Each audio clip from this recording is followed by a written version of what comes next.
हर हर महादेव तो कहते हैं, पार्वती पतये।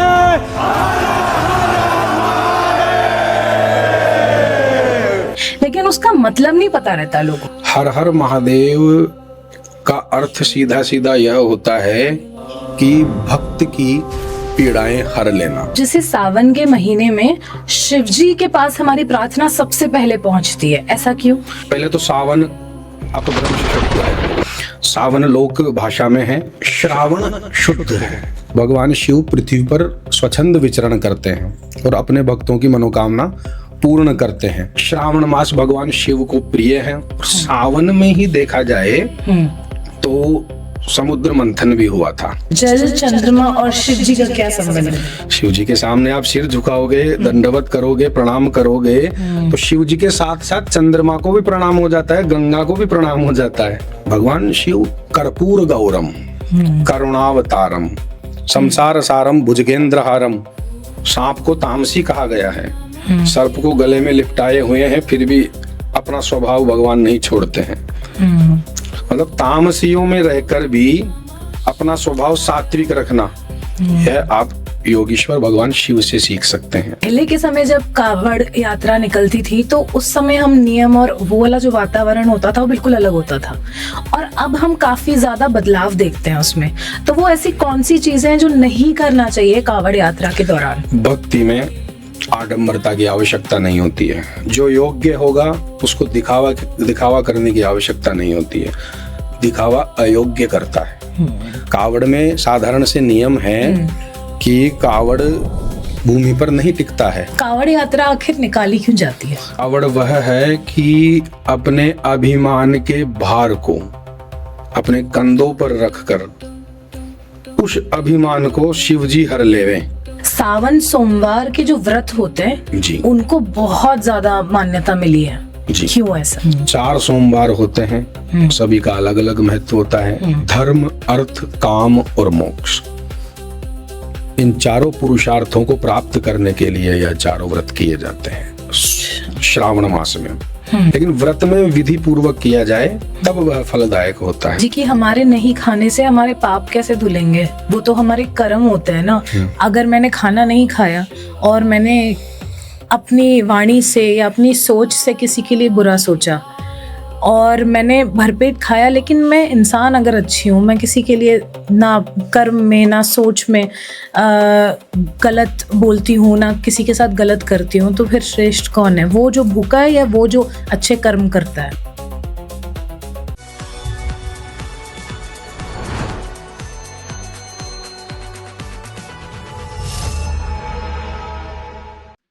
नमस्कार, दी अय्यर शो के एक और आध्यात्मिक एपिसोड में आपका बहुत बहुत स्वागत है। वैसे तो जो साल के 12 महीने होते हैं वो सारे ही भगवान के ही होते हैं, लेकिन जब सावन के महीने की हम बात करते हैं तो शिव जी के बड़े प्रिय माने जाते हैं ये सावन के महीने और इनके दिन। इसी में कावड़ यात्रा भी निकाली जाती है और इसी में काफी सारे व्रत रखे जाते हैं जिनकी विशेषता अलग होती है। कहते हैं ये एक ऐसा महीना होता है जिसमें आपकी प्रार्थना ना सबसे पहले भोले शंकर के पास पहुंचती है और वो आपको आपकी मन के हिसाब से जो भी इच्छा रहती है वो पूरी करते हैं। तो चलिए आज हम सबसे पहले स्वागत करते हैं पंडित कान्हा दादीच जी का और इनसे जानेंगे सावन की आखिर क्या महत्वता है और हमारे हिंदू ग्रंथों में या शास्त्रों में इनके बारे में क्या वर्णन दिया हुआ है। तो कान्हा जी सबसे पहले आपका स्वागत है। महादेव, हर हर महादेव। हर हर महादेव। आप हमेशा हर हर महादेव से ही अपने हर उत्तर की शुरुआत करते हैं, लेकिन हम ना बहुत बार देखते हैं आजकल के समय में जब रिवर राफ्टिंग के लिए लोग जाते हैं, बच्चे हैं ना ऋषिकेश जा रहे हैं या बाकी धाम जाते हैं, तो वहां पे हर हर महादेव तो कहते हैं लेकिन उसका मतलब नहीं पता रहता लोगों को। देखिए, हर हर महादेव मौज मस्ती का नहीं है, ना मनोरंजन के लिए है, ना ही इसलिए यह शब्द है, यह अक्षर है, क्योंकि इस अक्षर में एक एक अर्थ छुपा हुआ है।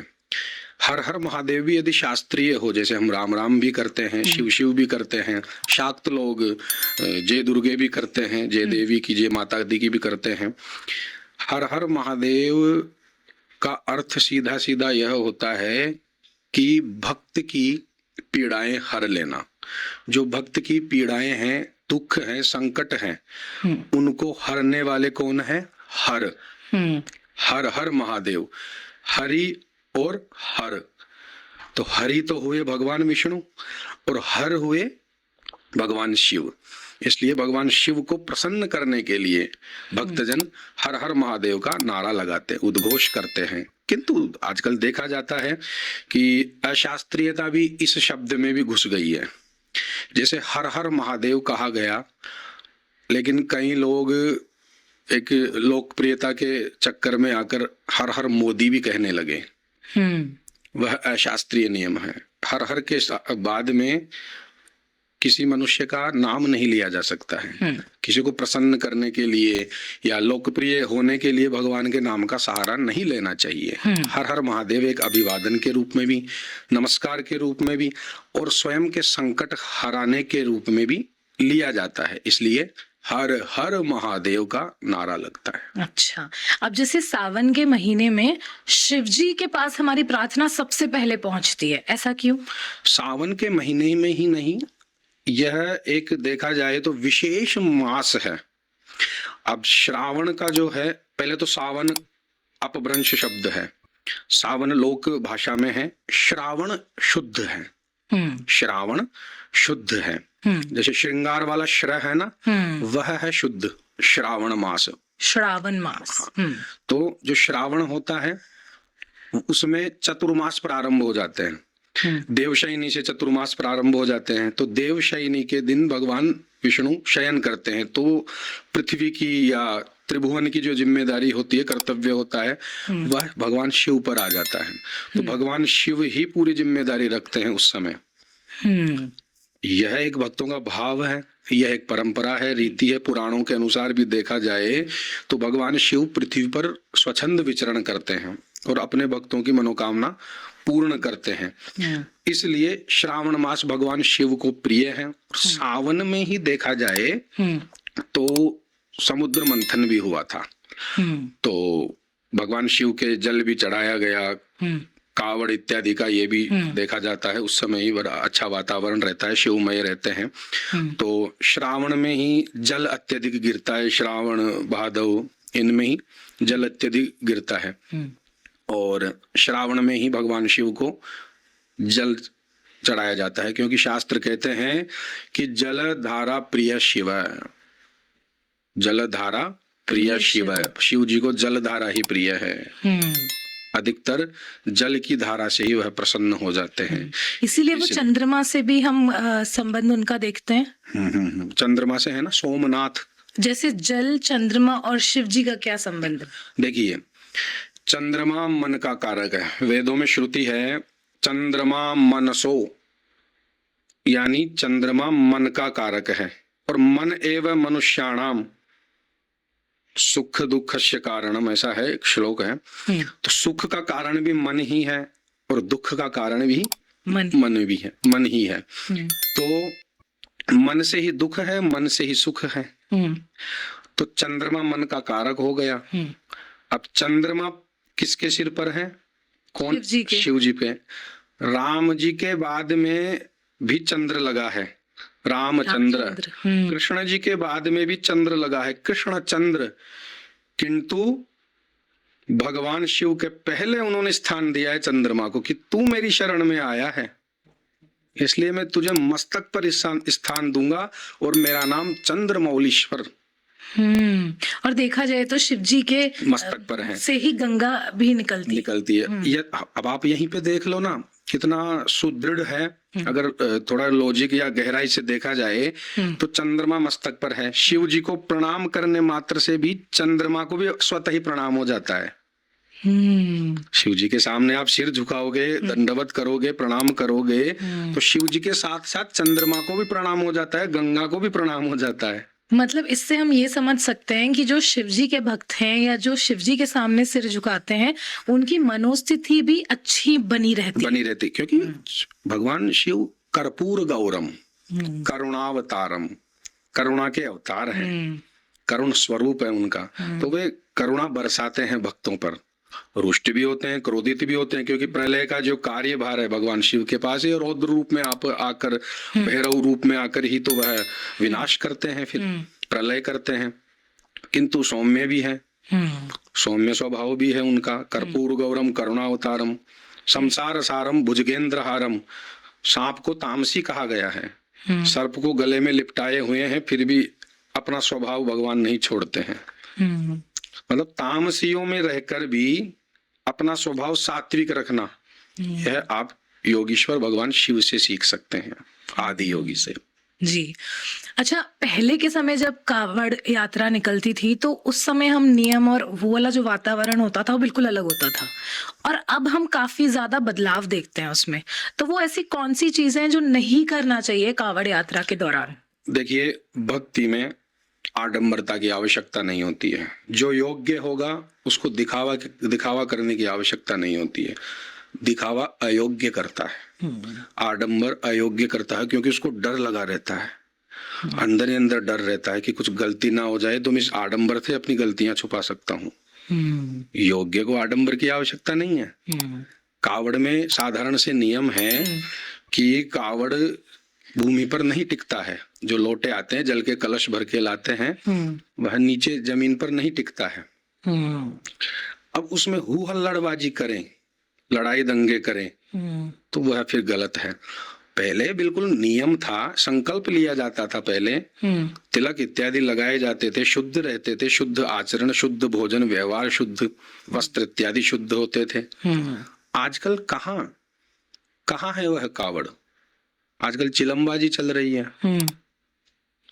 कावड़ों में आप देखते हैं, वीडियो वगैरह आते हैं, तो चिलमबाजी चल रही है। कावड़ियों पर, भक्तों पर नहीं कर रहा हूं मैं, यह आप जो कठोरता है यह उन लोगों पर है जिनके कारण कावड़ यात्रा की दुर्दशा हुई है।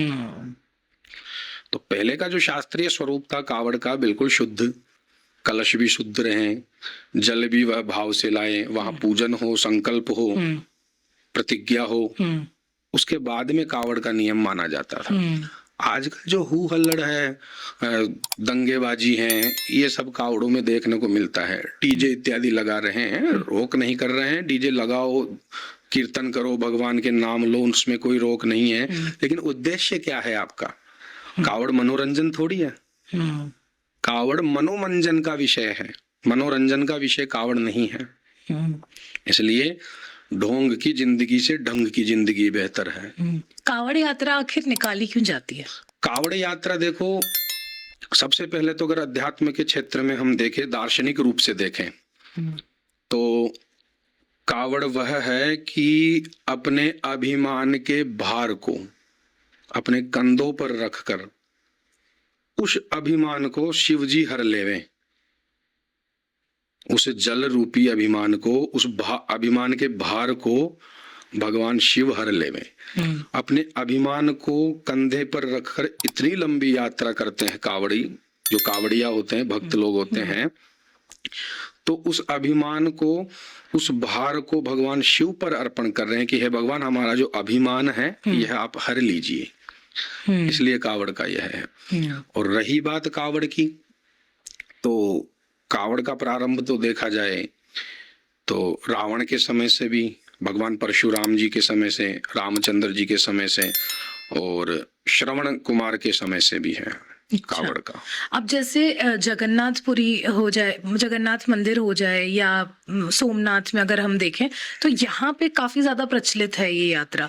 और सबसे लंबी यात्रा कौन सी होती है जो कावड़ में निकाली जाती है? लंबी यात्रा सभी प्रदेशों में मुख्य होती है। जैसे हरियाणा में भी, राजस्थान में भी होती है। कई लोग हरिद्वार से लेकर राजस्थान भी जाते हैं। कहीं राजस्थान में हमारे गालवाश्रम है, जिसे गलता तीर्थ कहते हैं, वहां का जल लेकर अपने अपने गांव के शिवलिंग में, गांव के जो शिवलिंग है प्राचीन, वहां पर ले जाकर भी वह अर्पण करते हैं। और सोमनाथ जी का यह है कि जो 12 ज्योतिर्लिंग हैं उनका मुख्य है ही, उनके लिए तो महत्वपूर्ण है ही। तो कई भक्तजन वह भी गंगा तीर्थ से जाकर, गंगा नदी से जल भरकर वहां पर कावड़ यात्रा ले जाकर चढ़ाते हैं। महत्व तो सभी का ही है, महत्व तो सभी का ही है। जैसे जगन्नाथ मंदिर में बहुत ज्यादा देखा जाता है कावड़ यात्रा की प्रथा, तो वहां पे किस तरीके से ये पूरा मनाया जाता है? देखिए, जगन्नाथपुरी का जो लोक मत है, एक होता है राष्ट्राचार लोकाचार और एक शास्त्राचार। शास्त्र से संबंधित, शास्त्र से ही, शास्त्रीय विधि से ही अगर लोकाचार संपन्न करवाया जाता है तो वह फलदायक होता है। उड़ीसा में या फिर जगन्नाथपुरी में देखा जाए तो वहां पर जो कावड़ यात्रा निकलती है वह उनके अनुसार निकलती है, लेकिन वह अशास्त्रीय नहीं होती है। वह भी उसी विधि से कावड़ यात्रा करते हैं जो अन्य प्रदेशों में होती है। तो वहां पर वो श्री जगन्नाथ जी के चरणों में भी समर्पित करते हैं। वहां भी शिवलिंग है, मतलब जगन्नाथपुरी के आसपास भी शिवलिंग है, वहां भी मंदिर है, शिवालय है, तो वहां भी वह अर्पण करते हैं। वहां का भी महत्व है और फल पूर्ण रूप से प्राप्त होता है भक्तों को। सावन सोमवार के जो व्रत होते हैं जी, उनको बहुत ज्यादा मान्यता मिली है जी। क्यों ऐसा? देखिए, सोमवार का व्रत मार्गशीर्ष मास में भी प्रारंभ किया जा सकता है और विशेष फलदायक हो इसके लिए श्रावण मास में भी सोमवार का व्रत प्रारंभ किया जाता है। 4 सोमवार होते हैं, सभी का अलग अलग महत्व होता है। धर्म, अर्थ, काम और मोक्ष, इन चारों पुरुषार्थों को प्राप्त करने के लिए यह चारों व्रत किए जाते हैं श्रावण मास में। कहीं कहीं श्रावण ऐसे भी हो जाते हैं जिनमें 5 सोमवार भी आ जाते हैं, तो उसका और महत्व बढ़ जाता है। भक्त के लिए एक और उपहार मिल जाता है भक्त को कि 1 सोमवार और करने को हमें मिलेगा। लेकिन व्रत में विधि पूर्वक किया जाए तब वह फलदायक होता है। ऐसा नहीं कि आप व्रत कर रहे हैं, मैंने व्रत प्रारंभ किया है और मैं जगत में डिंडोरा पीट रहा हूँ कि मैं ये व्रत करता हूँ या मैं यह व्रत करती हूँ। व्रत का फल नष्ट है उसी समय। तो सावन में जो सोमवार है उनके व्रत से स्त्रियां भी कर सकती है, कुंवारी कन्याएं भी कर सकती हैं, अच्छा सुयोग्य वर प्राप्त हो। पुरुष भी कर सकते हैं, पुरुषार्थों को सिद्ध करने के लिए, साधनाओं के लिए भी व्रत किया जाता है सोमवार का। ऐसा नहीं है, ये तो एक प्रचलित है कि कुंवारी कन्याएं ही सोमवार का व्रत करती है, ऐसा नहीं है। सोमवार का व्रत पुरुष भी कर सकता है, चारों वर्ण भी कर सकते हैं, ऐसी कोई बात नहीं। अब जैसे कोई व्रत नहीं रख पाए तो भी ऐसा कोई तरीका है जिससे उनको फल मिल सके? देखिए, व्रत कई प्रकार के होते हैं। एक भुक्त, नक्त भुक्त, और एक व्रत ऐसा भी होता है कि आप सुबह का भोजन कर लेवें, शाम का भोजन कर लेवें, सायकाल का भोजन कर लेवें, बीच में कुछ ना खाएं, वह भी व्रत माना गया है। अच्छा। लेकिन भोजन सात्विक हो, लहसुन प्याज इत्यादि ना हो, तामसी भोजन ना हो। एकादशी यदि व्रत के दिन पड़ रही है तो चावल इत्यादि अन्न का त्याग कर देवे, फल इत्यादि से ही लेवे, तो उसका यह नियम होता है। अच्छा, मैंने ये चीज बहुत देखी है कि एकादशी में ना अन्न खाने को मना करते हैं, नहीं तो बोलते हैं आपका व्रत टूट सकता है। तो अन्न पे ही इतना ज्यादा फोकस क्यों है, क्यों नहीं खाना चाहिए? क्योंकि अन्न ने भगवान विष्णु से मांगा कि मुझे कुछ वरदान दीजिए, क्योंकि पाप अन्न में निवास करता है।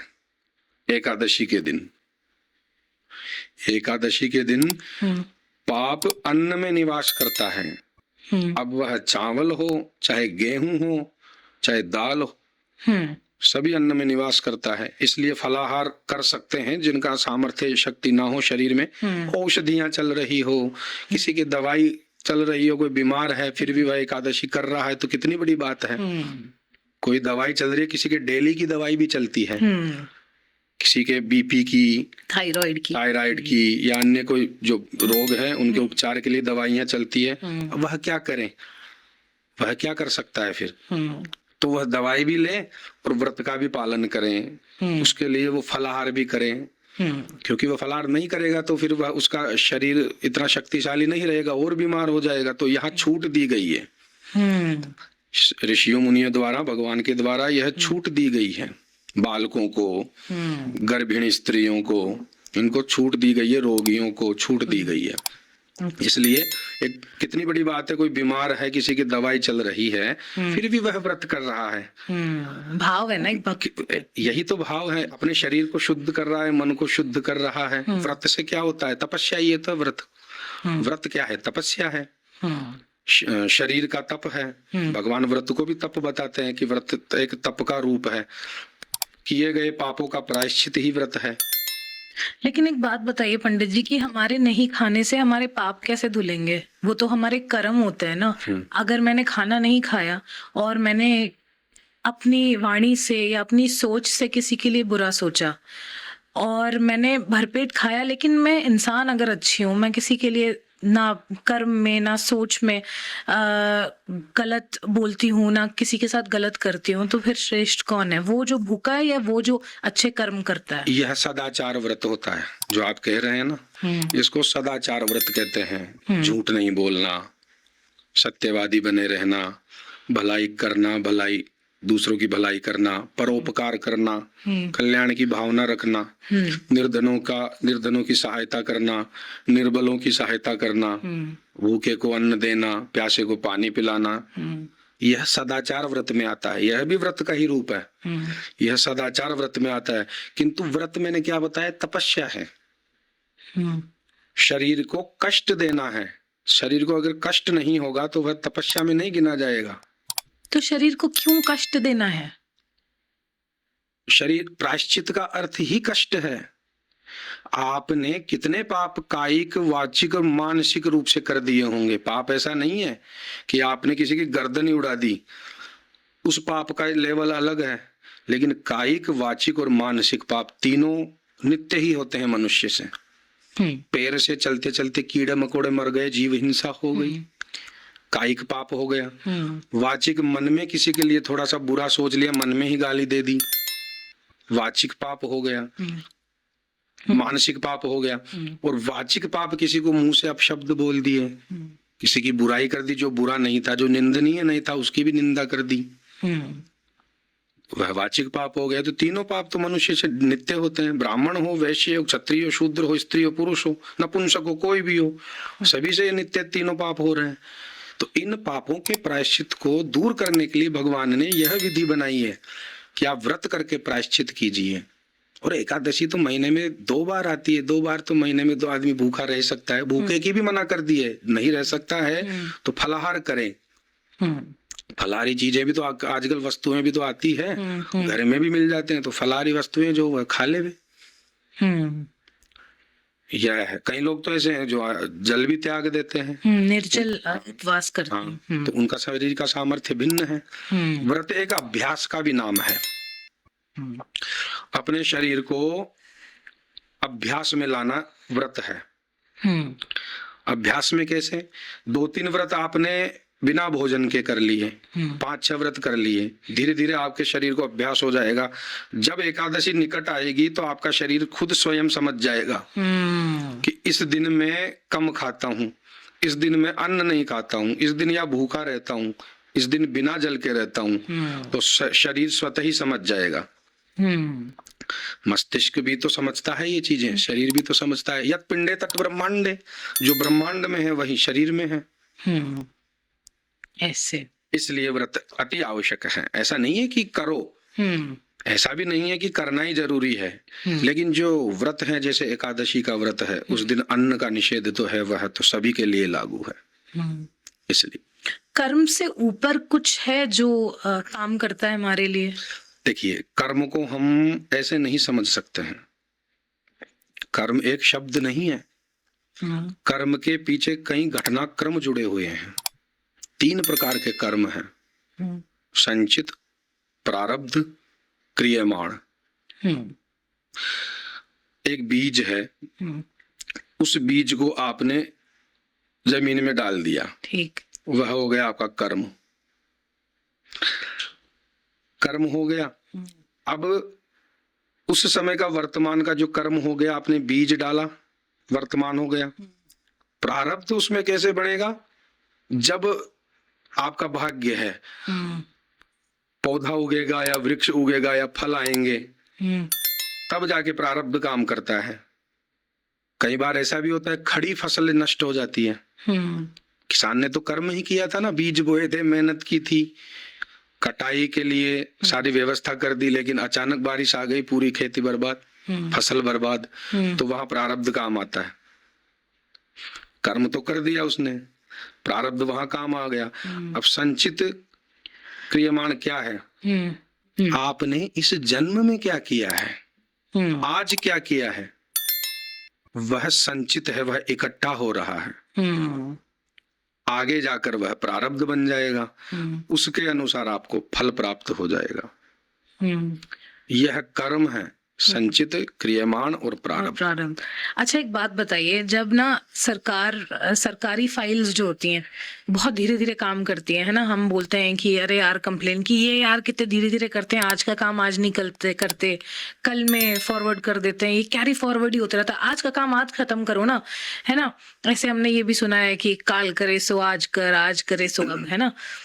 तो हमको तो चलो सब लोग बताते हैं कि कल का काम कुछ आगे के लिए मत छोड़ो, आज करो। तो जो आज का कर्म है उसका फल मुझे कल क्यों मिल रहा है? देखिए, कहावतों में तो कई कहावतें तो ऐसी है जो मेरे हिसाब से और शास्त्रीय विधि से सही नहीं लगती है। जैसे कहीं कहते हैं कि पोथी पढ़ पढ़ जग भया, पंडित भया न कोई, 2.5 अक्षर प्रेम के पढ़े सो पंडित होई। कहाँ से पढ़ा? पोथी से तो पढ़ा। तो फिर पोथी की निंदा क्यों वहां पर? पोथी पढ़ पढ़ जग भया, पंडित भया न कोई, 2.5 अक्षर प्रेम के पढ़े सो पंडित होई। प्रेम भी तो पोथी से ही सीखा। और यही कहावत कहने वाले लोग अपने बच्चों को अंग्रेजी मीडियम में पढ़ाते हैं, बड़ी बड़ी महंगी महंगी स्कूलों में पढ़ा रहे हैं। पोथी तो पढ़ा रहे हैं, क्या पढ़ा रहे हैं? पोथी से तो ज्ञान उत्पन्न होगा। पोथी क्या होता है? किताब, पुस्तक, बुक। बट हो सकता है ना किताब में प्रेम की परिभाषा अलग हो।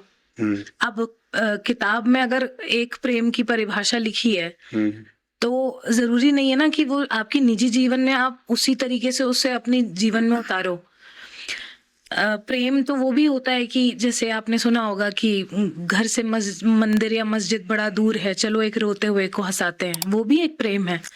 आप किसी इंसान के लिए कुछ कर देते हो और उसके बारे में जैसे बोलते हैं ना कि अगर आप किसी को दान देते हो तो आपके, अगर आप सीधे हाथ से दान देते हो तो आपके उल्टे हाथ को भी नहीं पता चलना चाहिए। लेकिन अगर वही बात आपके सामने 10 बार गा दी कि मैंने तो ये किया, मैंने तो ये किया, मैंने तो ये किया, तो मेरा जो दान देने का जो मकसद था वो मैंने खत्म कर दिया। तो ये भी तो एक तरीके का प्रेम है कि आप करो अच्छा, नेकी कर और दरिया में डाल। ये जो है व्यवहार है वह कहाँ से सीखते हैं हम? माता से, पिता से, घर से ही। माता पिता जैसा संस्कार देंगे बच्चे में वही होगा। 5 साल की अवधि में तो माता पिता के संरक्षण में ही रहता है ना बच्चा। विद्यालय कब जाता है? 5 साल बाद में या 4 साल। विद्यालय में कब जाता है? विद्यालय घर पर तो नहीं बना सकते हैं। जो पाठशाला है, जो अधिकृत शिक्षक हैं वही तो पढ़ाएंगे। वहां पर विद्यालयों में जाकर विद्या प्राप्त करना। स्कूल तो बाद में आ गए, जहां से स्कूल शब्द जुड़ गया वहीं पर विद्या का अर्थ हट गया। स्कूल समझ रहे हैं बच्चे या विद्या समझ रहे हैं? विद्या क्या है? या विद्या सा विमुक्त है। विद्या का अर्थ क्या हुआ? या विद्या सा विमुक्त है, जो मुक्त कर दे वही विद्या है। श्रुतियां यही कहती है कि जो मुक्त कर दे वही विद्या है। अब मुक्त कैसे? मरने को मुक्त थोड़ी कहते हैं। प्रेम जगा दे मन में, व्यवहार समझाएं। मुक्त का मतलब ये भी तो हो सकता है कि चिंता से मुक्त कर दे, क्रोध से मुक्त कर दे, अभिमान से मुक्त कर दे, विकारों से जो मुक्त हो जाए, घमंड से मुक्त कर दे। तो उसमें क्या गलत है? जी सही बात है ये। तो कहाँ गया? पोथी पढ़ा तभी हुआ ना। शिक्षक भी तो अध्ययन करेगा तभी अध्यापक बनेगा। बिना अध्ययन के तो अध्यापक कैसे बन सकता है? तभी मैं कह रहा हूं कि पोथी पढ़ पढ़ जग गया, पंडित भयान को 2.5 अक्षर प्रेम के पढ़े सो पंडित। प्रेम भी आपको पोथी से ही, यानी पुस्तक से ही प्राप्त होगा। पुस्तक ही गुरु है। लेकिन अनुभव भी तो सबसे बड़ा गुरु होता है। अध्ययन के बाद में ही अनुभव है। अनुभव भी तो अध्ययन के बाद में ही है। अध्ययन के बाद ही अब अनुभव है। ABCD क ख ग घ ये कहाँ से पढ़ा? वहीं से। इस अनुभव को लाकर आप भाषा करते हैं, लिखना सीखते हैं, राइटिंग सिखाते हैं ना लोग। भाई सुलेख लिखो, राइटिंग सुधारो। तो लिखोगे, बिना लिखे तो राइटिंग सुधार नहीं सकते। तो वो अनुभव कैसा है फिर? अपने स्वयं की मन मर्जी को अनुभव नहीं कह सकते हैं। किताबें मित्र हैं, विद्या ही मित्र है। धन तो तुच्छ है, धन तो एक सुविधा के लिए है, किंतु किताबें मित्र हैं। इसलिए कहता हूं कि प्रेम भी आपको पुस्तकों में ही प्राप्त हो सकता है, अन्यथा जो आज प्रेम की हालत देख रहे हैं ना आज संसार में, वो आपके सामने है। वो मोह है, प्रेम तो है ही नहीं। प्रेम आपको आजाद करना सिखाता है, बांध के रखना नहीं। चलिए, ये भी मैंने किताबों से ही पढ़ा है। क्या सावन में सपनों का और कुछ विशेष चिन्हों का अलग महत्व होता है? जी हाँ, जैसे कि सब स्वप्न में क्या, जैसे कि सर्प, सांप का दिख जाना या शिव जी का दिख जाना। जी, सावन में या किसी भी मास में सर्प का दिखना, वह भी स्वप्न में, उसी की भी एक परिस्थिति होनी चाहिए। सर्प सौम्य रूप में है, सर्प क्रोधित है, सर्प बार बार दिखाई दे रहा है, इनके अलग अलग फल दिखते हैं। सर्पों का जोड़ा अगर दिख रहा हो तो? सर्पों का जोड़ा दिखता है तो वह शुभ माना जाता है। सर्प सौम्य रूप में दिखता है तो वह शुभ माना जाता है। सर्प बार बार फुफकार अपनी करता है, जीभ को बार बार लपलपाता है और धरती पर मारता है, कईयों को आते हैं ऐसे भी स्वप्न, तो वह अशुभ होता है। अशुभ का अर्थ है कि आपके पितरगण आपसे पुष्ट नहीं है, तुष्ट नहीं है। तो पितरों के लिए तर्पण इत्यादि करवावे, त्रिपिंडी श्राद्ध इत्यादि करवावे, पिंडदान इत्यादि करवावे, ब्राह्मणों को भोजन करवावे। सर्प यदि काटता है सावन में तो उससे उल्टा फल देखने को मिलता है स्वप्न शास्त्र में। उसकी आयु थोड़ी लंबी हो जाती है। किंतु बार बार यदि स्वप्न दिखता है, बार बार स्वप्न में सर्प दिखता है, तो सर्प दोष का भी यह एक संकेत हो सकता है। तो उस समय परीक्षण यह किया जाए, क्या वह व्यक्ति जिसको बार बार सर्प दिख रहे हैं स्वप्न में, क्या वह दांतों से कट कट की आवाज निकालता है रात को सोते समय? तो सर्प दोष अवश्य प्राप्त होगा, उसको अवश्य देखने को मिलेगा। तो उसकी सर्प शांति इत्यादि श्रावण में करवाते हो। सर्प दोष कब बनता है? जब आप किसी सांप को मार देते हो पिछले जन्म में? पिछले जन्म में किसी सर्प को मारना अपराध है वैसे। तो सर्प को यदि जाने अनजाने में भी मार देते हैं तो भी उसका थोड़ा तो पाप लगता ही है। तो उसका जो पाप है उसका भोग वह आने वाले जन्म में लेता है, तो फिर वह इस जन्म में भुगतता है। क्या संकेत, मतलब क्या लक्षण होते हैं किसी सर्प दोष व्यक्ति के जिसकी कुंडली में हो? हाँ, जैसे दांत कटकटाना सोते समय, कटकट की आवाज करना, रात में सोते समय ही निद्रा में पैरों को बहुत तेज तेज हिलाना। अच्छा। हाँ, और उसको बार बार स्वप्न में सर्प दिखाई देना, डर जाना, सर्प को देखकर खड़े हो जाना, या फिर उसको बार बार सर्प क्रोध मुद्रा में प्रत्यक्ष में ही दिखना बिना स्वप्न के ही, यह भी सर्प दोष के लक्षण होते हैं। कईयों की कुंडलियों में भी पाए जाते हैं और उनके लक्षण भी मैच होते हैं, ऐसा अच्छा। है। हाँ, देखा है हमने। कुंडली में किसकी युति सर्प दोष बनाती है? राहु केतु के बीच में सभी ग्रह आ जाते हैं तब ऐसे सर्प दोष बनते हैं। और अगर मध्य में हो राहु और केतु तो फिर नहीं बनता। अच्छा। पंडित जी, क्या रात के वक्त शिव जी के मंदिर में अलग ऊर्जा महसूस होती है? जी हाँ, रात्रि के समय में भगवान शिव अपने परिवार सहित, जिनमें भूत प्रेत पिशाच इनके गण, इन सहित रात्रि में भ्रमण करने को निकलते हैं। इसलिए तो शिव जी की पूजा रात्रि को अत्यधिक फलदायी है। प्रदोष काल के समय में भी कहते हैं ना, प्रदोष काल में भी शिव जी की पूजा महत्वपूर्ण होती है, फलदायी होती है। तो उस समय ये होती है, इसलिए रात्रि को अनेक अनुभव प्राप्त होते हैं और शिव जी की पूजा भी फलदायी होती है। एक अलग ही ऊर्जा महसूस होती है भक्त को, यदि वह बिना लोभ लालच के कर रहा हो या फिर अपनी ही कामना को लक्ष्य में रख के कर रहा हो। ऐसा नहीं है कि वह किसी के लिए कुछ भी कर रहा हो, भला बुरा सोच रहा हो, उसका उद्देश्य अकल्याणकारी हो, तो वह फिर उसको कुछ ऊर्जा अनुभव नहीं होगी, बल्कि वो भूत प्रेत पिशाच उसके अंदर निवास करने लग जाते हैं। लेकिन गणनायक तो गणेश जी को बोलते हैं, तो भूत प्रेत की टोली फिर शंकर जी की कैसे हुई? परिवार है ना, एक परिवार में रावण भी थे, कुंभकर्ण भी थे, मेघनाथ जी भी थे, विभीषण जी भी थे, सभी थे। विभीषण भी वहीं रहता था, लेकिन परिक्रम ही आता है कि शिव रावण के परिवार में कौन कौन, कि भैया विभीषण भी, कि विभीषण तो धर्मात्मा है, वो कैसे कि भैया परिवार तो परिवार ही है। एक परिवार में किसी का क्या स्वभाव हो सकता है, किसकी क्या ड्यूटी है, किसी की क्या ड्यूटी है, इस प्रकार से होता है। और जैसे महादेव को मानने वाले ना भक्त बहुत हैं हमारे भारत में, है ना, भारत के बाहर भी। तो ऐसे कोई विशेष चमत्कार जिनके बारे में आप कुछ बताना चाहें? देखिए, शिव जी के चमत्कारों को बताना, हम तो क्या ही बता सकते हैं शिव जी के चमत्कारों को। हम तो यह कहेंगे सबसे पहले तो कि ये सांसें जो चल रही है यह भी एक चमत्कार ही है। कोई तो है जो इन सांसों पर नियंत्रण करता है, सांसों को नियंत्रित रखता है। और शिव जी के चमत्कारों में आप देखें तो मैं हमारे गांव की ही घटना बताता हूँ आपको।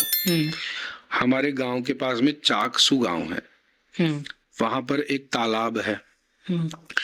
वो तालाब कई वर्षों से भरा रहता था, उसमें एक खंबा गड़ा हुआ था सफेद कलर का, मतलब मकराना पत्थर, संगमरमर पत्थर का। तो वो उल्टा लटका हुआ था, सब उसको खंबा समझते थे और उसी से नापते थे कि जल का स्तर कितना है इस समय।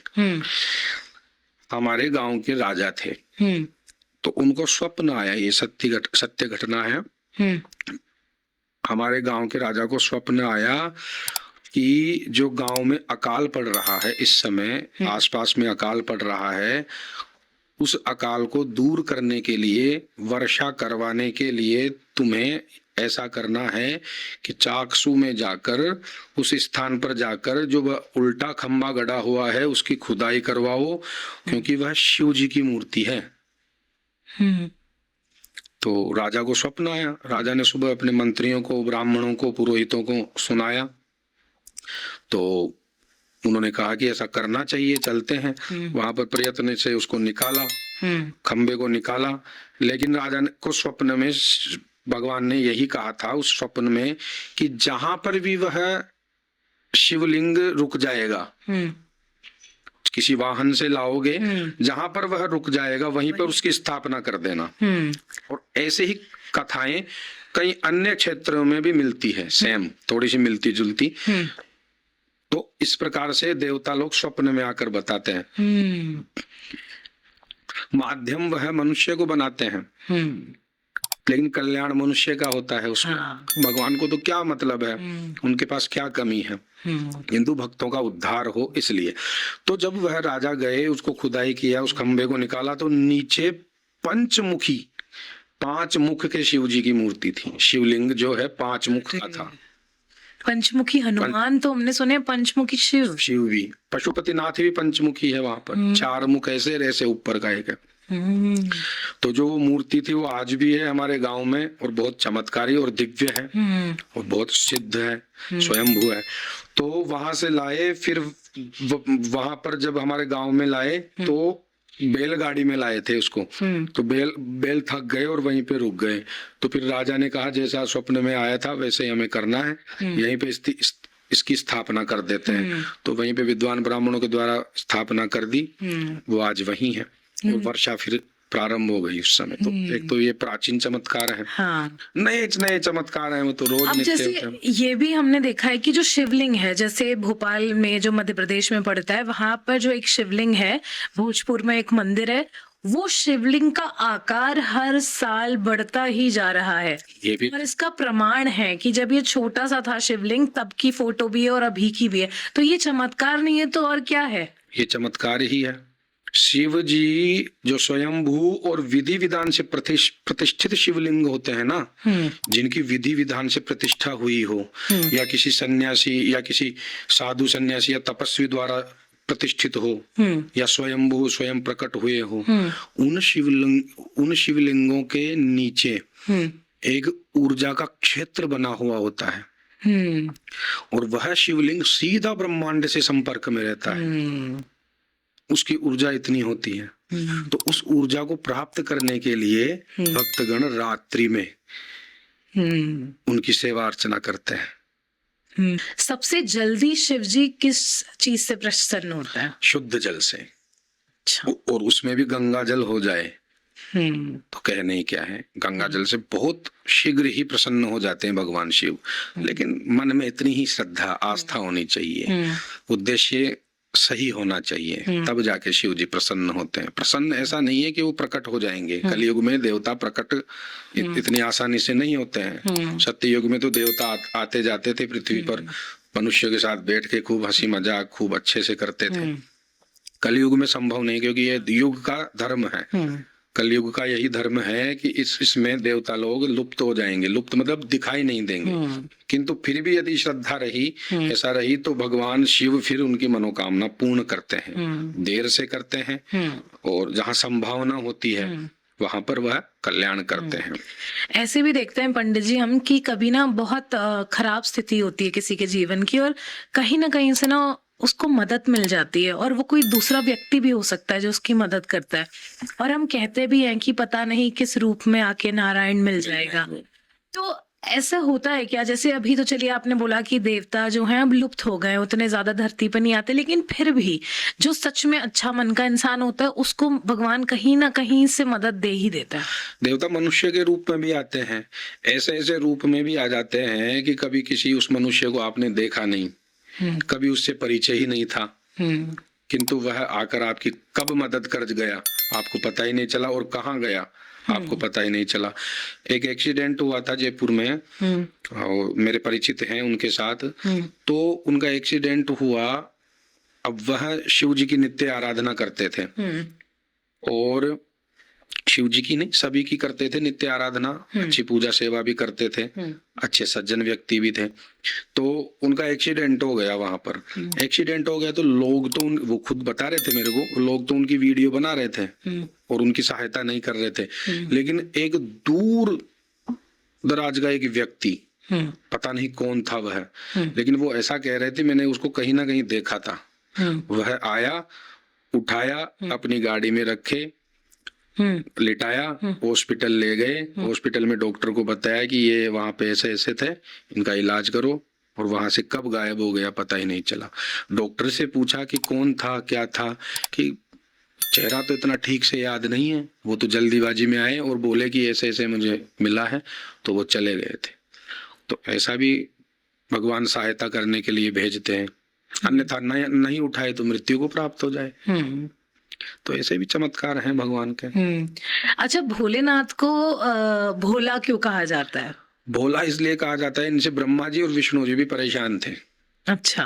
क्योंकि ये क्या है कि आशुतोष हैं, अवधर दानी हैं, ये तुरंत ही प्रसन्न हो जाते हैं, ज्यादा भक्ति की आवश्यकता नहीं। क्योंकि जो ब्रह्मा जी और विष्णु जी ने आपके भाग्य में नहीं लिखा होता है, वो ना लिखे हुए भाग्य को भी वो दे देते हैं आपको, इसीलिए ना। मंत्र महामुनि विषय व्याल के, मेटत कठिन कुअंक भाल के। मस्तक पर लिखे हुए भाग्य की रेखाओं को भी भगवान शिव मिटा देते हैं और दूसरा भाग्य लिख देते हैं। इतना सामर्थ्य है भगवान शिव में। तो ऐसे क्यों बोलते हैं कि भाग्य में लिखा हुआ कोई नहीं बदल सकता? संभावना जहां होती है भगवान बदल देते हैं। कैसे, ये भी सुन लो। उदाहरण अभी का ही दे देता हूँ। देखिए, आपके और मेरे झगड़ा हुआ, मान लीजिए मैंने किसी की हत्या कर दी, मुकदमा चला, न्यायाधीश ने फैसला सुना दिया कि जाइए फांसी पे लटका दीजिए। ये तो हो गया एक निर्णय, न्याय हो गया। अब इस न्याय को कौन बदल सकता है? राष्ट्रपति। एकमात्र प्राणी है, मनुष्य है, जिसको यह अधिकार है कि वह फांसी की सजा टाल सकता है। समझ गए? वैसे ही भगवान में वो सामर्थ्य है कि यमराज के द्वारा दिया हुआ दंड भगवान स्वयं टाल सकते हैं। उनको अधिकार है, उनके पास सामर्थ्य है। लेकिन जहां संभावना होती है वहीं भगवान करते हैं। ऐसा नहीं है कि वह भी विधि विधान को टाल देवे। तो ऐसा कई वाक्य हुए हैं। एक अजामिल नाम का ब्राह्मण था, वो धनाढ्य था, सुसंपन्न था, दानी था, अच्छी बुद्धि थी उसकी, किंतु किसी जंगल में उसने किसी वेश्या के साथ किसी को दुराचार व्यभिचार करते हुए देख लिया, तो उससे उसकी बुद्धि मलिन हो गई, उसके मन में भी विकार उत्पन्न हो गए। तो वह भी फिर वेश्याओं में रमण करने लगा, पापी हो गया। अब वेश्याएं तो धन मांगती है, उसका धन सारा लुट गया। अब उस धन के लिए वह पाप करता था, बहुत पापी बन गया।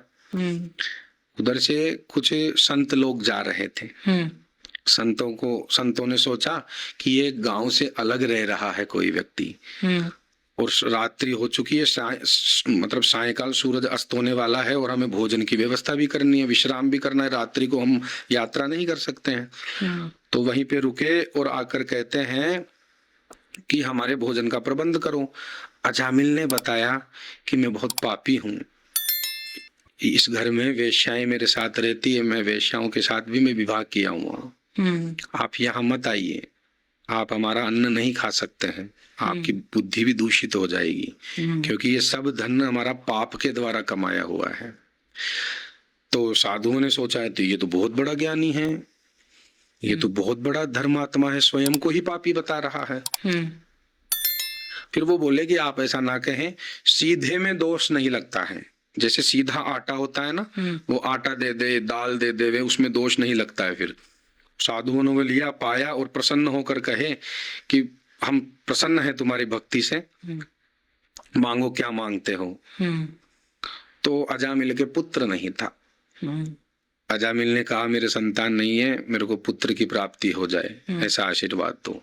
साधु ने कहा कि तथास्तु, जाओ। समय व्यतीत हुआ, कुछ कालखंड के बाद में वह जो अजामिल की पत्नी थी वेश्या, वह गर्भवती हुई और पुत्र उत्पन्न हुआ। तो साधुओं ने कहा था जब भी पुत्र उत्पन्न हो उसका नाम नारायण रख देना। कि ठीक है, नारायण रख दिया। अजामिल को पता नहीं था कि क्यों कहा था, उन्होंने नारायण रख दिया। अजामिल का थोड़ा सा अंत समय आया, बुजुर्ग हुआ, खाट में सो रहा था, तो प्यास लग रही थी। उसी समय आदम के यमदूत, क्या भाई चलो, बहुत देर हो गई, बहुत कर लिए पाप, चलो। अजामिल यमदूतों का जो स्वरूप था उसको देख के डर गया और चिल्लाने लगा, नारायण नारायण नारायण, अपने बेटे को पुकारने के लिए। उसी समय आदम के विष्णुदूत, क्योंकि विष्णुदूतों को आदेश है भगवान नारायण का कि अंत समय में जो नारायण नारायण उच्चारण कर लेवे, वह महान पापी ही क्यों ना हो, मेरे लोक को ले आना उसको। वहां यमदूत और विष्णुदूतों में युद्ध हो गया। यमदूत कह रहे हैं कि ये पापी है, इसको हम ले जाएंगे नरक में, यमपुरी में।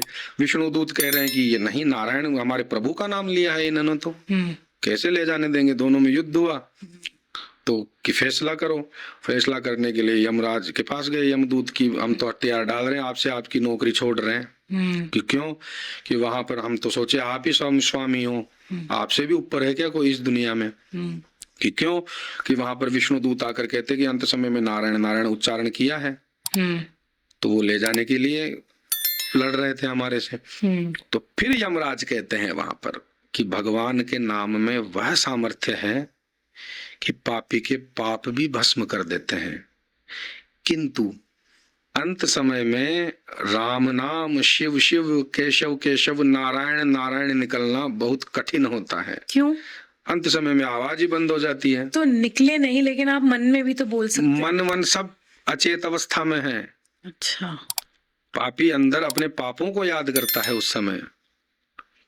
अच्छा, ये कान्हा जी आप बहुत सही बात बोल रहे हैं। मैंने बहुत सारे लोगों से सुना है, हालांकि ऐसे देखे भी हैं, जिनका अंत समय होता है ना, वो बहुत सारी चीजों को अपने सामने कुछ कल्पना करके डरते हैं जी। कि कोई आ रहा है उन्हें ले जाने। और बहुत सारे लोगों ने तो ये ऐसा भी बताया कि उनको जो यमराज हैं वो दिखे हैं साक्षात, कि हमें नहीं आना आपके साथ। मेरे पिताजी की नानी थी, अब तो वो दिवंगत हो गई, वो हमें 2 बार मरी थी। मतलब? बता रहा हूँ, मेरे पिताजी की नानी थी 2 बार, वो 100 वर्ष को पार कर गई थी। दूध के दांत भी आ गए थे दोबारा उनके, फिर भी खुद की बाल्टी जो हेड पंप होता है उससे भर के लाती थी। गाँव में रहते थे, मैंने खुद ने देखा है। वो लाते थे, बैठते थे, खुद का काम खुद करते थे, खुद के कपड़े भी खुद धो के सुखाती थी, नित्य स्नान, भगवान का नाम, वही पुराने लोग जो मानते हैं वही करते, नियम भी। तो जब वो मृत्यु को प्राप्त हुई तो मर गए। सब ने कहा कि भाई अब तो गई नानी, अब तो दादी गई, तो वो चिता विता जमाई, उनकी व्यवस्था की। चिता पर जब लिटाते हैं उसी समय वो जग गई। अच्छा। हाँ, उसी समय जग गई और बोली, अरे अरे बचाओ बचाओ, अरे मन को बाढ़ रहे छो, मेरे को क्यों जला रहे हो, छोड़ो छोड़ो। अरे बाप रे। तो सबने फिर बाद में उससे पूछा कि ये क्या हुआ। उन्होंने बताया कि काले काले आए थे, ऐसे ऐसे लंबे, जो गरुड़ पुराण में जैसा लक्षण बताया है ना दिया। यमदूतों का, कि ऐसे दांत होते हैं, उनके नाखून ही अस्त्र होते हैं, उनके बाल काले कलूटे, उनका रंग बिल्कुल काला कलूटा डरावने। ऐसे उन्होंने भी ऐसा कैसा बताया कि उनको ये पता चला कि वह गलत ले गए थे। ओहो। और ठीक उसी दिन उसी नाम की एक महिला दूसरे पास के ही घर में खत्म हुई थी। यह एक वहां की गांव में जाकर आप पूछ भी लोगे ना तो सब लोग बताएंगे यही बात। फिर मेरी नानी जी बहुत दिनों तक जी, फिर उसके बाद में उनका हाँ, स्वर्गवास ये मैंने सुना है बहुत बार जी। कई जगह होता है सब। अच्छा। हाँ, तो ये बताइए और क्या चमत्कार चाहिए, भगवान की लीला है सब। लेकिन आप जैसे कहते हैं कि मरते दम पे राम राम राम या नारायण नारायण निकलना बड़ा मुश्किल होता है, तो फिर शरीर तो चाहता है, इंसान का दिमाग तो चाहता है कि वो बोले, लेकिन वो इस अवस्था में है कि वो नहीं बोल पाता, तो उसमें उसकी क्या गलती है? मरते समय इंसान ये सोचता है कि मेरी जो जमीन है, जायदाद है, ये चारों भाइयों में, पांचों भाइयों में बांट जाऊं, हाँ। उसके हिस्से में ये दे जाऊं, ये मेरा लाडला था, इसलिए इसने मेरी ज्यादा सेवा की है, ले तेरे नाम पे ये वसीयत, ये तेरे नाम पे वसीयत। कहाँ समय है उसको भगवान में ध्यान लगाने का? उसको तो उसी मरते समय तक भी वह मोह माया में लिपटा हुआ है, तो वह उस मायापति का क्या नाम लेगा? माया तो गर्भ के निकलने के बाहर ही जकड़ लेती है। लेकिन आपको नहीं लगता कान्हा जी कि आजकल ये मैं बहुत हो गया है? मतलब कोई भी 500 साल नहीं जीने वाला है, तो इतना टेक इट इजी क्यों नहीं है जिंदगी का कॉन्सेप्ट लोगों का? देखिए, भक्ति सरल नहीं है, भक्ति को सरल दिखाया जा रहा है। भक्ति सरल नहीं है। भक्ति सरल होती तो भक्ति खुद नहीं रोती। ज्ञान और वैराग्य के बिना भक्ति अपंग है। भक्ति के दो पुत्र हैं, कौन कौन है? ज्ञान और वैराग्य। तो जिसमें ज्ञान नहीं है वह अज्ञानी भक्त है। भक्त तो है लेकिन उसमें यह ज्ञान नहीं है कि गलत क्या है, सही क्या है, भगवान का स्वरूप क्या है। साधुओं में, ब्राह्मणों में, गाय में, मनुष्य में किस प्रकार का व्यवहार रखना चाहिए, क्या मर्यादाएं होती है। तो फिर वह भक्त नहीं है। भक्ति सरल नहीं है। भक्ति इस झूमने इनको ही नहीं कहते हैं। भक्ति बहुत ही दुर्लभ है। तो नारद जी ने अपने भक्ति सूत्र में कई प्रकार के सूत्र बताए, भक्ति के नियम। तो उसमें कई अपराध भी बताए हैं, जैसे कि भगवान के सामने अश्लील रूप में आकर नृत्य करना, वह भी एक दोष है। भगवान के सामने दिखावेबाजी में भक्ति करना, वह भी एक दोष है। अच्छा। भगवान के सामने झूठा रोना, दूसरों को दिखाने के लिए, कैमरे में आने के लिए रोने लग जाना, वह भी एक दोष है। भगवान के सामने बिना स्नान किए हुए आकर खड़े हो जाना, वह भी एक दोष है। भगवान के सामने आकर अपनी प्रभुता या अपनी संपत्ति या अपने ऐश्वर्य का बखान करना, वह भी एक बहुत बड़ा दोष है। तो कई दोष है। कहाँ है भक्ति? कहाँ है भक्ति? भक्ति अब आडंबरता का रूप ले चुकी है। इसलिए भक्ति सुलभ नहीं है, इसलिए कठिनाइयां हैं। हिंदू या फिर कोई भी मनुष्य हो, वह हर चीज में शॉर्टकट चाहता है। शॉर्ट में वो अमीर हो जाए, शॉर्टकट में ही वो ऐश्वर्यवान हो जाए, शॉर्टकट में ही वो प्रसिद्ध हो जाए। प्रसिद्धि पता है क्या है? पतन का कारण ही प्रसिद्धि है। प्रसिद्धि सबसे पहले तो क्या हुआ? सिद्धि। सिद्धि से प्रसिद्धि, प्रसिद्धि से मान, मान से सम्मान, सम्मान से अभिमान, अभिमान से पतन।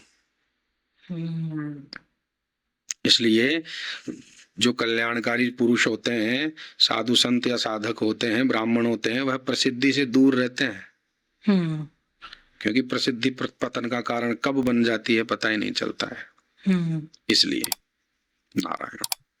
हम्म आजकल कान्हा जी आप देखिए वैवाहिक जीवन में इतनी बहुओं की दुर्गति हुई है दहेज के मामले में, या आप देखिए कि रहस्यमयी मौत हो जाना, ये सब बहुत चल रहा है। मतलब माँ बाप डर रहे हैं अपने बच्चियों की शादी करने के लिए कि दहेज में, या पता नहीं घर में डोमेस्टिक वायलेंस है, या पता नहीं कोई और दिक्कत ना हो उनके बच्चों को। तो ऐसा क्यों हो रहा है कि आजकल विवाह में रहना बहुत मुश्किल हो रहा है लोगों के लिए?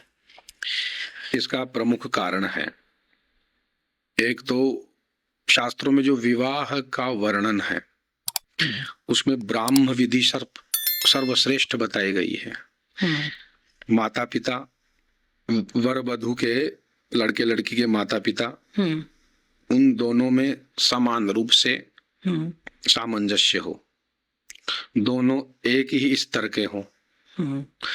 दूसरी बात, स्त्री जितना मायके से मोह रखेगी ससुराल में उतना ही कष्ट पाएगी, क्योंकि स्त्री के लिए सीधा सीधा धर्म यह बताया गया है कि वह जिस घर में ब्याही गई हो, जिसमें शादी हुई हो, वही घर उसका है, उसी को संभाले, क्योंकि माता पिता ने भी अपने ही उसी घर को संभाला है।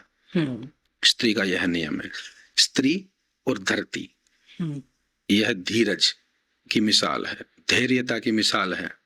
तो स्त्री का यही कर्तव्य बनता है। पुरुष का भी उससे ज्यादा कर्तव्य बनता है कि स्त्री का संरक्षण करें, सुरक्षा करें, उसकी जो इच्छाएं हैं उनको पूरी करें, कामनाएं हैं उनको पूरी करें। किंतु फिर भी देखा जा रहा है कि दहेज के चक्कर में स्त्रियां जला दी जा रही है, बहुत सी कुछ ऐसा हो रहा है। इनमें कहीं कहीं तो स्त्रियां कानून का भी फायदा उठाती है, कई स्त्रियां झूठे आरोप भी लगा देती है और दुरुपयोग भी हो रहा है। और कहीं क्या होती है कि कईयों को सच में ही जला दिया जाता है, या मार दिया जाता है कि तू तेरे घर से ये नहीं लाई, अब की बार ये मंगवा तू। तो उसमें कारण माता पिता ही होते हैं। पूछो क्यों? बताइए। वो इसलिए कि आपने शुरू में ही लड़के के घर को लालच दे दिया है, शुरू में ही आपने अपनी कन्या का विक्रय कर दिया है।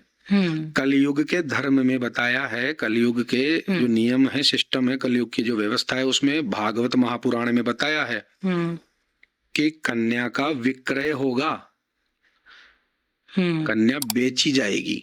तो ये विवाह थोड़ी हो रहे हैं, ये तो विवाह के पहले ही विच्छेद का एक भविष्य खड़ा किया जा रहा है। जब आप पहले ही विक्रय कर दिए हो, इतना धन दे रहे हो, उससे उसकी मांगे पूछ रहे हो, क्यों पूछ रहे हो? ताकि आपकी कन्या वहां सुख पाए, लेकिन आपने लालच पहले दे दिया है। तो लालची के पास क्या सुख पाएगी आपकी कन्या? उसका लालच फिर से बढ़ा, फिर से आपकी कन्या दुखी, फिर आप लालच के लिए रिचार्ज कर दोगे, रिचार्ज खत्म हुआ लालच का, फिर से आपकी कन्या को दुख। अंत में या तो जलना है या फिर मरना है या फिर संबंध विच्छेद होना है, यही होता है। तो कारण हम ही हैं। शास्त्रों की विधि से यदि चला जाए, शास्त्रों के नियम से चला जाए, तो ना कन्या दुखी रहेगी, ना माता पिता दुखी रहेंगे, ना लड़के के परिवार वाले दुखी रहेंगे। ऐसा है। वैसे मुझे ऐसा लगता है कान्हा जी, क्योंकि आज के जो परिस्थिति है उसको देखते हुए, कि जैसे क्या होता है बहुत सारे घरों में मायके में बोला जाता है कि अरे तुम तो पराया धन हो, तुमको तो अपने घर चले जाना है। फिर जब बड़ी होती है, उसकी शादी हो जाती है, तो फिर ससुराल में बोलते हैं कि देखो बेटा यहाँ पे कायदे से रहना है, क्योंकि यहाँ पे ये चीजें चलती हैं। तो कहीं ना वो लड़की जिसकी शादी हुई है, वो उसको ऐसा लगता है ना वो घर मेरा था, ना ये घर मेरा था। तो कायदे से, अगर मुझे ऐसा लगता है, जो मैं आसपास अपने दोस्तों को देखती हूँ जिनके वैवाहिक जीवन खराब हुए हैं, या जिसकी भी गलती रही हो, जो भी है, घर वो ही आपका है जो आप अपने पैसों से खरीदते हो। घर ना माँ बाप का आपका होता है, ना ससुराल वालों का आपका घर है, वो ही घर आपका है जो आपने खरीदा हो। और रिश्तों में भी मुझे ऐसा लगता है कि 20 साल 25 साल जिस घर में माँ बाप के साथ एक बच्ची रहती है, अगर वही लोग उसको पराया धन बोल रहे हैं तो वो उनकी क्या अपनी होगी जिनको वो 10 15 20 दिन से जानती है। तो ये एक तरीके से पहले तो धन से एक स्त्री को आप क्यों तुलना कर रहे हैं? वो एक मनुष्य है, आप ही की तरह मनुष्य है। तो उस हिसाब से भी थोड़ा आजकल के टाइम पे मुझे लगता है कि लोगों को देखना चाहिए और माँ बाप को भी अपने बच्चों को उस हिसाब से सिखाना चाहिए। जी, संस्कार यदि शुरू से ही ऐसे दिए जाएं कि बेटा यह भी तेरा घर है और जहां तू जाएगी वहां पर हमारी भी बदनामी ना हो, हमारा सिर गर्व से ऊपर हो, वहां ऐसा लगे कि जो संस्कार हमने दिए हैं यहाँ आकर हमारी बेटी ने इस घर को भी खुशहाली दी है। 20-25 साल तो यहाँ खुश रखी हमें सभी को, अब यहाँ आकर इस परिवार को संभाल रही है। तो पराया और वो बाद की बात है, लेकिन स्त्री ही सच्चा धन है। स्त्री से बड़ा कोई धन नहीं है। ऋषि वात्सायन या अनेक ऋषियों ने कहा है कि स्त्री से सुंदर रचना भगवान ने कोई नहीं बनाई है। लेकिन सभी स्त्रियां भी एक समान नहीं होती और सभी पुरुष भी एक समान नहीं होते। इसलिए स्त्रियों के अलग नियम है, पुरुषों के अलग नियम है। उन नियमों से चले तो संसार भी सुखी है और परिवार भी सुखी है, स्त्री भी सुखी है, पुरुष भी सुखी है। बस उन नियमों को निभाना है और कुछ नहीं। जी, यह सिस्टम है। अच्छा, स्त्रियां बहुत सारी इस डाउट में भी रहती हैं कि वो त्रिपुंड लगा सकती हैं कि नहीं, और अगर लगा सकती हैं तो क्या वो भस्म का हो या चंदन का हो, तो क्या वो लगा सकती हैं? जी हाँ, शिव पुराण के अनुसार देखा जाए तो स्त्री, पुरुष, बालक, सन्यासी, गृहस्थ, विधवा, यह भी स्त्रियां त्रिपुंड लगा सकती है। लेकिन एक नियम है, ब्राह्मणों के लिए पूरे ललाट तक यहाँ तक, क्षत्रिय के लिए ऐसे, वैश्य के लिए उससे छोटा, और स्त्री के लिए सिर्फ यहाँ बोहों से, स्त्री और शूद्र के लिए बोहों से लेकर यहाँ तक बीच में। अच्छा, 1 अंगुल या 2 अंगुल का इतना ही त्रिपुंड लगा सकती है। स्पष्ट रूप से लिखा है, प्रमाण भी है अपने पास, शिव पुराण में लिखा हुआ है। तो स्त्रियां भी त्रिपुंड लगा सकती है, भस्म का भी लगा सकती है। अच्छा, भस्म से लोग पता है क्या समझते हैं? कि ये चिता की भस्म होगी। लेकिन अग्नि के द्वारा जो भस्म उत्पन्न होती है, एक अग्निहोत्री के घर में जो हवन होता है उससे जो भस्म उत्पन्न होती है, या भस्म बनाने की जो विधि होती है, भस्म बनाने की जो विधि होती है उससे उत्पन्न भस्म भी भस्म होती है। जैसे विभूति होती है ना, जैसे दक्षिण भारत में मैंने ये बहुत देखा है कि वो थोड़ा सा, हाँ, यहाँ तक ही लगाते हैं, थोड़ा सा से खाते भी हैं। तो वो खाते क्यों हैं? भस्म एक वैराग्यता उत्पन्न करता है। भस्म से एक अनुशासन रहता है। जैसे वेशभूषा से अनुशासित होता है ना व्यक्ति, वैसे ही भस्म से, तिलक से, इनसे एक अनुशासन में रहता है कि मेरे मस्तक पर जो चीज है ना वह ऐसी है कि मुझे यह गलत कार्य नहीं करना है, वरना इस भस्म का क्या अर्थ रह जाएगा, इसका अपमान हो रहा है। या इसका कारण ये भी है कि एक समय के बाद ये याद दिलाने के लिए कि हम भी ये राख ही बन जाएंगे। हाँ, अभिमान को दूर करने के लिए कि तेरा क्या है, तूने इतना बनाया है, ये सब यही रह जाएगा, तू भी यही बनेगा, भस्म में हो जाएगा। तो पंडित जी, बहुत अच्छा लगा आपसे बात कर और जब कावड़ यात्रा की या सावन सोमवार की बात करते हैं, सावन का महीना वैसे ही बहुत पवित्र माना जाता है, शिव जी के बहुत ज्यादा प्रिय महीनों में से एक है, और हम लोग को भी बहुत अच्छा लगता है, ऐसे सकारात्मक एक ऊर्जा महसूस होती है। तो काफी अच्छा लगा आपसे बात कर। महादेव, हर हर महादेव। हर हर।